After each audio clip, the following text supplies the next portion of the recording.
The Fake History of Japan. Tartarian Japan. The map above shows Japan 600 years ago. The problem?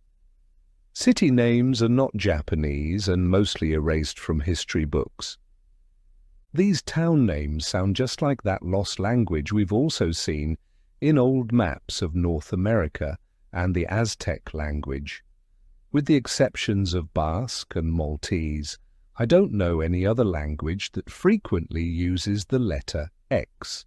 Some could also be Spanish or Portuguese.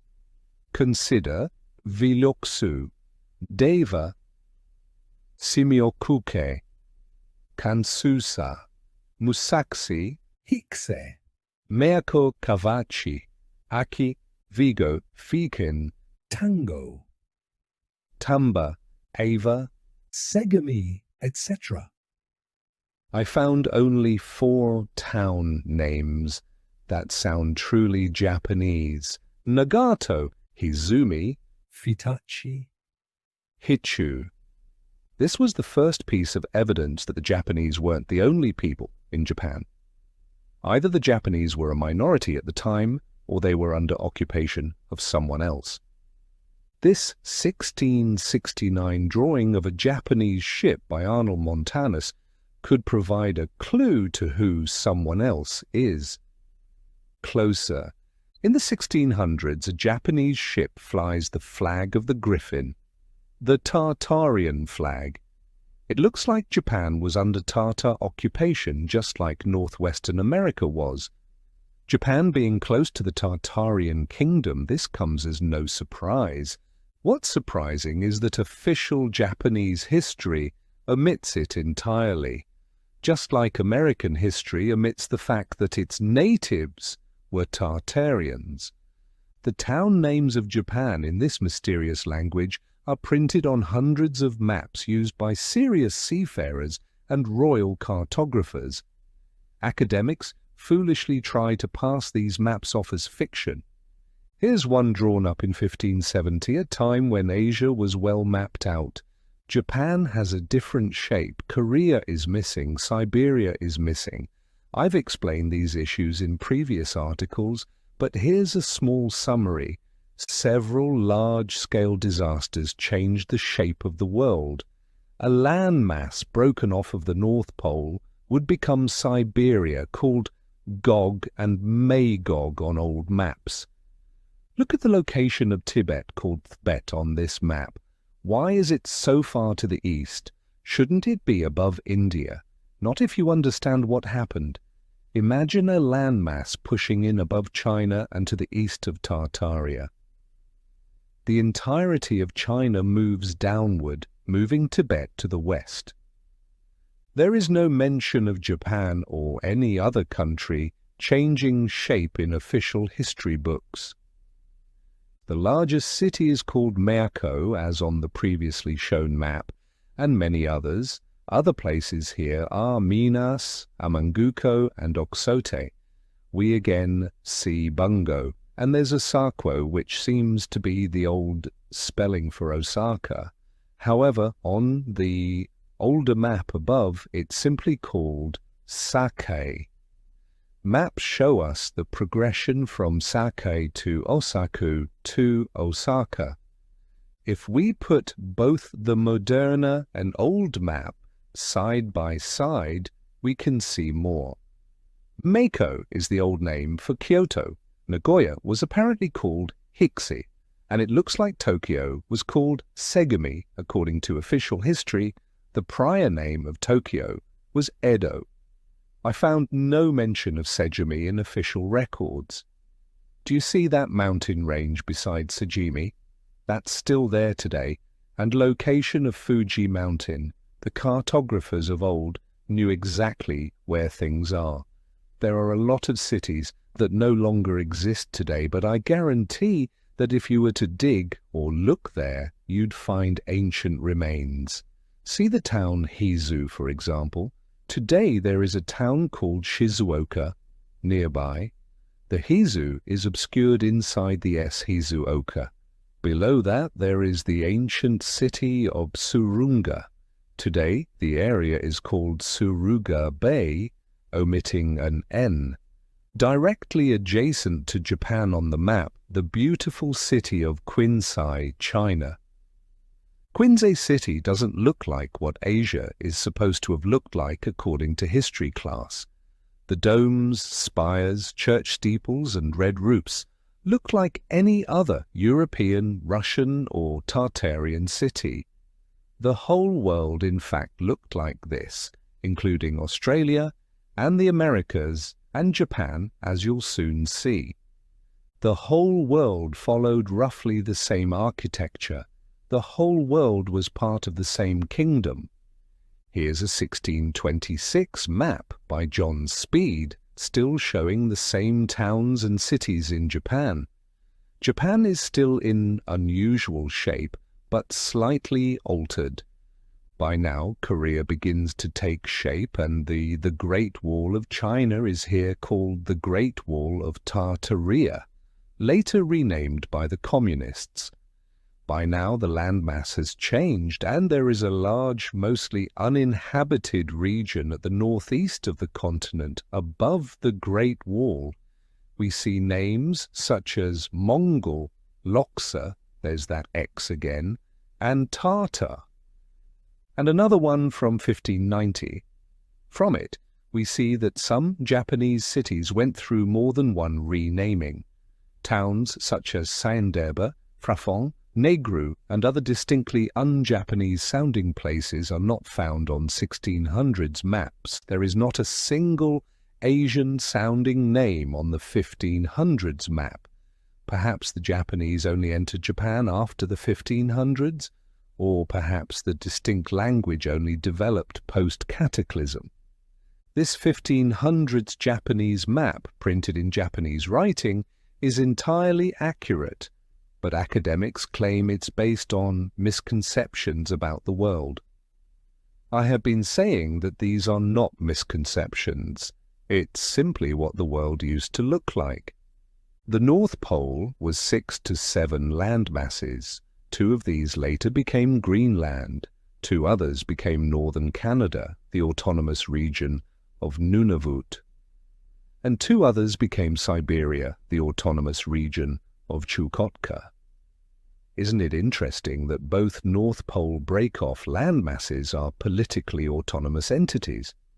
Above Iceland, there is another landmass. On old Viking maps, it is called Thule, ancient Kyoto. I looked into Mekko, the biggest Japanese city of old. Mekko is the old name for Kyoto, which today is still one of the largest cities in Japan. The map was made by the cartographer Jacob van Schley in 1757, at around the time the name Miko disappears from maps of larger Japan. Like so many other ancient towns, it was built to perfectly align with north, southeast, west. This is the only drawn picture of Miko that I found, image at the top. From the Wikipedia entry, Timeline of Kyoto. What do you notice? I notice a common issue. Nothing happened during the time I am most curious about. We read about the history of Kyoto in detail until 1586. Then there's an earthquake. Then nothing happens until 200 years later when the list resumes in 1788. And what happens in 1788? Great Kyoto Fire.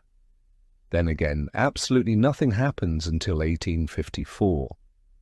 All the while, Miko was listed as the biggest Japanese city on map after map.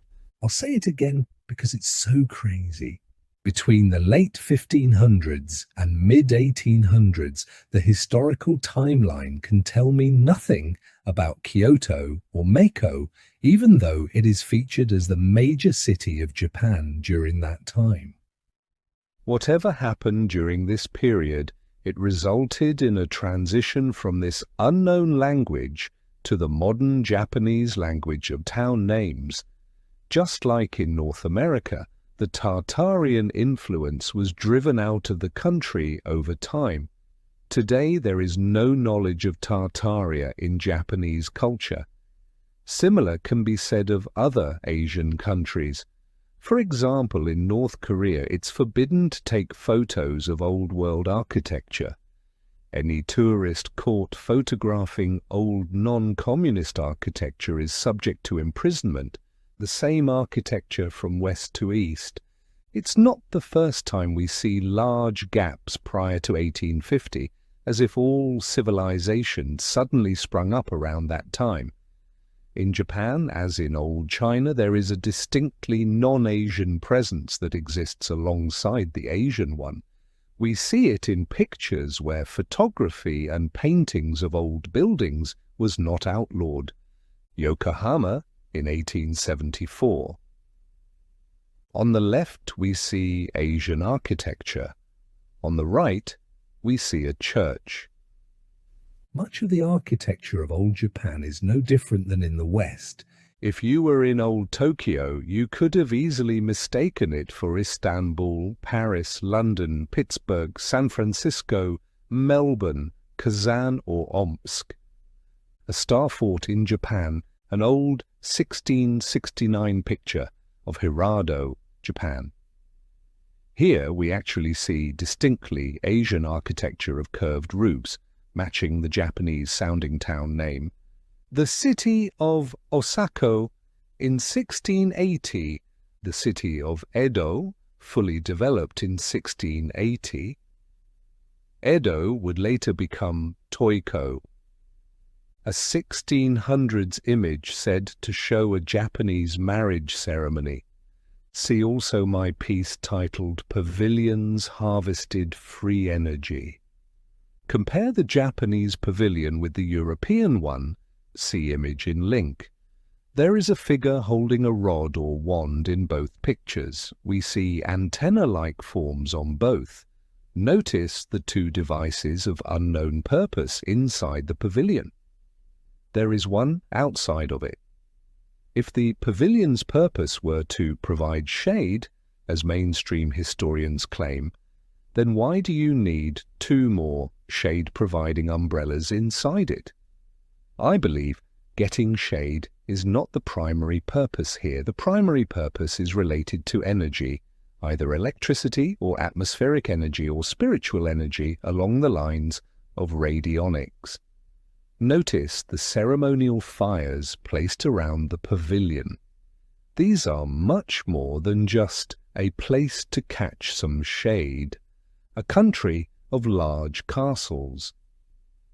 The Himeji Castle complex is an impressive work of Asian architecture that still stands today at the town of same name. It is said to have been built in 1333 and rebuilt in 1346 and remodeled in 1581 and again rebuilt in 1601.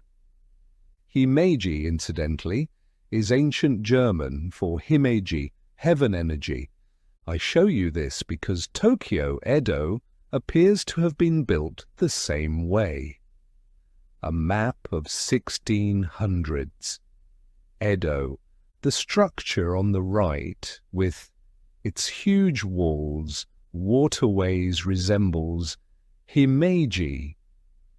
Here's the castle of Osaka in 1669. The picture is titled Siege of Osaka Castle. If you look at old maps in detail, you realize all towns and cities looked like this. We are looking at a mind-boggling feat of engineering and construction at a time the people supposedly only had hammer and chisel. Even more astonishing, the whole world looked this way. Not only Europe, as Hollywood propaganda and academia tell us. Africa had castles, Australia had them, South America had castles, Japan had castles, there were castles in Siberia as well. All you have to do is look at old maps to see the many castle towns across the globe. Tens of thousands. It was the standard way of building a town, extraterrestrial royalty. As in Ethiopia, Egypt and other countries, the list of Japanese emperors proves interesting.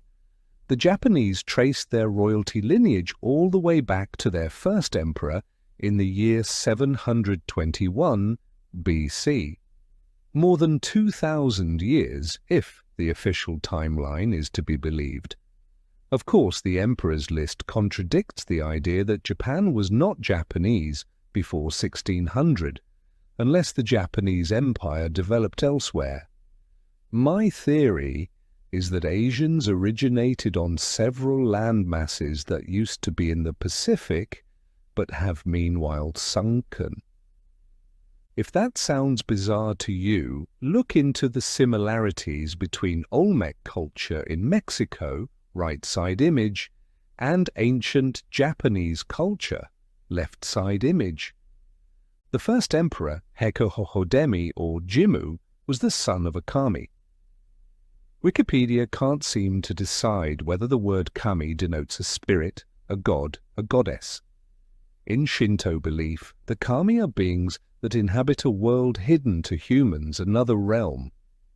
Yes, the old Japanese believed their royal family descend from extraterrestrials. This is still believed by Japanese nationalists today. The specific kami that the first emperor descended from was called Ugaya Fukiaezu.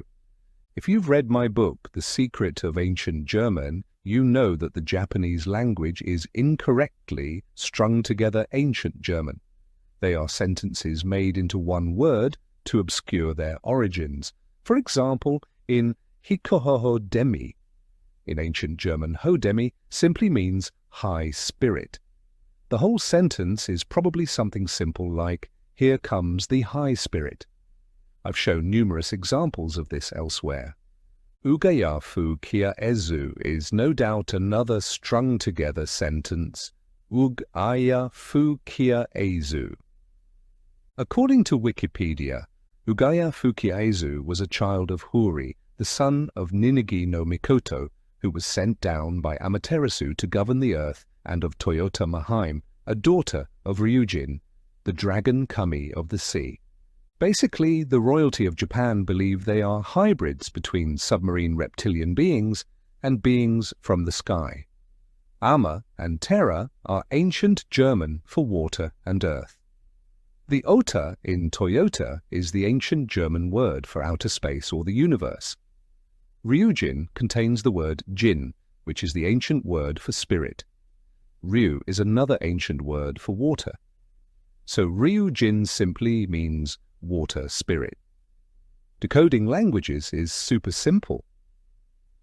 Although Toyota Mahaim became pregnant at the undersea palace of Ryugu-jo, she opted not to bear the child in the ocean and decided to head to shore.